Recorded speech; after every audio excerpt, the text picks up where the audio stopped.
Hi everybody, my name is Ru and this is Supernatural School International, and this is the Encounter series. I just want to, it's a time when I just share stuff that I've heard from the Lord, when I'm spending time with him in my quiet time with him. And the one thing that I can let you know for sure is that I have tested positive for Omicron. I tested positive yesterday because I woke up feeling lousy. And this is a good thing about hearing from the Lord. The one thing that he told me yesterday is, don't swallow the spittle, the stuff that you generate here. Don't just keep on swallowing that, because actually that's where the virus is. And because it's disgusting, I know, having to spit it out, but you won't suffer the really negative effects of Omicron if you do that, if you spit it out. So here I am a day later. I feel fine. I had body aches yesterday, nothing that Nurofen cannot fix. But other than that, I think Omicron is just a glorified cold, really. So I wanted to share something with you today that the Lord taught me about our children. So if you have a child, this is probably something that is relevant for you. But if you don't, you might find it useful, or you may not find it useful. But anyway, it comes in the form of an example. I mean, everything that we learn in our lives comes out of examples, right?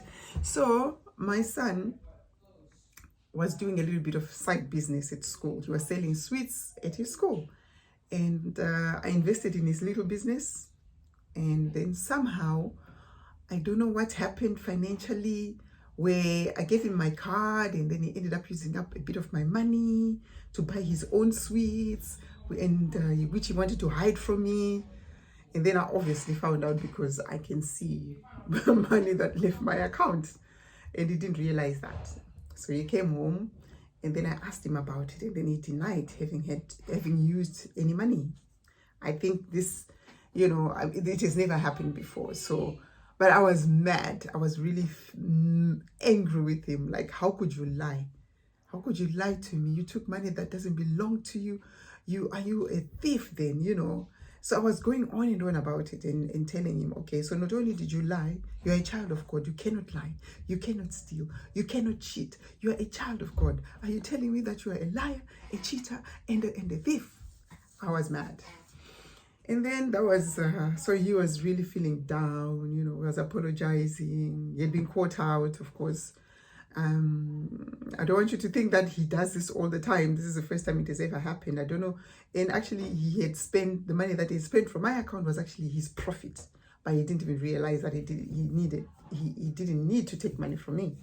Anyway, in the evening, just before prayer, then the Holy Spirit told me, you labeled him a liar, a thief, and a cheat.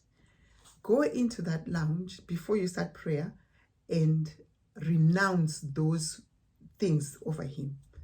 So I was like, okay, Lord, how am I going to do it? So he said, okay, first of all, tell your son to repeat after you that, to say out loud that I am not a liar. I am not a thief. I am not a cheat. And then I asked him to do that. And then the Holy Spirit said, now you say it over him. Say, you are not these things. And then I did. And then the whole family said the same thing again to him. And we repeated the same 3 statements over him. And then what the Holy Spirit told me then was, what happens is, because he was so full of shame, he had done this horrible thing, and he was so downbeaten, and I really, really was feeling bad. So Holy Spirit told me that what the enemy does is he uses shame. Shame is the doorway to a change in identity. This is what I really want you to hear and learn. The devil uses shame as a doorway to change the identity of your child.